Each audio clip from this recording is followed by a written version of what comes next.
നടിയെ ആക്രമിച്ച കേസിൽ വീണ്ടും ജഡ്ജിയുടെ പിന്മാറ്റം. മെമ്മറി കാർഡ് പരിശോധനയിൽ അന്വേഷണം വേണമെന്ന അതിജീവിതയുടെ ആവശ്യം പരിഗണിക്കുന്നതിൽ നിന്ന് ജസ്റ്റിസ് കൗസർ എക്കപ്പാടത്തും പിന്മാറി. കഴിഞ്ഞ ദിവസം ജസ്റ്റിസ് ജോബിൻ സെബാസ്റ്റ്യൻ ഹർജി പരിഗണിക്കുന്നതിൽ നിന്ന് പിന്മാറിയിരുന്നു. ഇതിന് പിന്നാലെയാണ് ജസ്റ്റിസ് കൗസർ എടപ്പത്തം പിന്മാറിയത്. ഹൈക്കോടതിയിലേക്ക് സ്ഥാനക്കയറ്റം ലഭിക്കുന്നതിന് മുമ്പ് എറണാകുളം പ്രിൻസിപ്പൽ സെഷൻ കോടതി ജഡ്ജിയായിരുന്നു കൗസർ. ഈ പദവിയിലിരിക്കെയാണ് കോടതിയുടെ കസ്റ്റഡിയിലുള്ള മെമ്മറി കാർഡ് ഹാഷ് വാല്യൂ എന്ന ഒരു തവണ മാറ്റമായി ഫോറൻസിക് പരിശോധനയിൽ കണ്ടെത്തിയത്. ഈ സാഹചര്യത്തിലാണ് ഇപ്പോൾ ജസ്റ്റിസ് കൗസർ പിന്മാറി എന്ന സൂചനയുള്ളത്. ഇതിനോടൊപ്പം തന്നെ മെമ്മറി കാർഡ് വിഷയത്തിൽ കൃത്യമായ അന്വേഷണം നടക്കുന്നില്ലെന്ന് പറഞ്ഞ് ഹൈക്കോടതി രജിസ്ട്രിക്ക് അതിജീവിത നേരത്തെ പരാതി നൽകിയിരുന്നു. അന്ന് ജുഡീഷ്യൽ രജിസ്ട്രിയുടെ ചുമതലയിലുണ്ടായിരുന്ന ആളാണ് ജസ്റ്റിസ് ജോബി സെബാസ്റ്റ്യൻ. അതുകൊണ്ടാണ് അദ്ദേഹവും പിന്മാറിയത്. മറ്റൊരു ബെഞ്ച് ഹർജി പരിഗണിക്കും.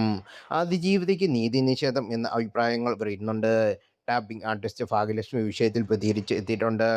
ആരെയാണ് കോടതി ഭയപ്പെടുന്നത്? എവിടെയോ എന്തോ തകരാറ് പോലെ തോന്നുന്നില്ലേ? അവൾക്ക് വേണ്ടി സംസാരിക്കുന്നവരെ തെറി വിളിക്കുന്നവർ ആലോചിക്കൂ എന്നാണ് ഭാഗ്യലക്ഷ്മിയുടെ പ്രതികരണം. അതേസമയം നേരത്തെ ഒന്നിലേറെ തവണ അതിജീവന ഹർജി പരിഗണിക്കുന്നതിൽ നിന്ന് പിന്മാറിയിട്ടുണ്ട്. നേരത്തെ ഈ ഹർജിയുമായി ബന്ധപ്പെട്ട് പ്രവർത്തിച്ചവരാരോ ഹർജി പരിഗണിച്ചവരാരോ ആരെങ്കിലും അവർ പൊതുവെ പിന്മാറുകയാണ് പതിവ്. താൻ ആക്രമിക്കപ്പെട്ട കേസിൽ നീതി ലഭിച്ചില്ലെന്ന് കീഴ്ക്കോടതിയുടെ വിധിക്ക് ശേഷം അതിജീവിത പ്രതികരിച്ചിരുന്നു. കഴിഞ്ഞ കുറച്ച് വർഷങ്ങളായി എനിക്ക് ഈ കോടതിയിൽ വിശ്വാസമില്ലെന്ന് പറഞ്ഞുകൊണ്ടാണ് ഞാൻ ബഹുമാനപ്പെട്ട ഹൈക്കോടതിക്കും ബഹുമാനപ്പെട്ട സുപ്രീം കോടതിയും സമീപിച്ചിരുന്നത്. ഈ പ്രശസ്ത ജഡ്ജിൽ നിന്ന് ഈ കേസ് മാറ്റണമെന്ന് എൻ്റെ എല്ലാ ഹർജികളും നിഷേധിക്കുകയായിരുന്നു. നിരന്തരമായ വേദനകൾക്കും കണ്ണീരിനും കടുത്ത മാനസിക സംഘർഷങ്ങൾക്കും ഒടുവിൽ ഞാനിപ്പോൾ തിരിച്ചറിയുന്നു, നിയമത്തിൻ്റെ മുന്നിൽ ഈ രാജ്യത്തെ എല്ലാ പൗരന്മാരും തുല്യരല്ല.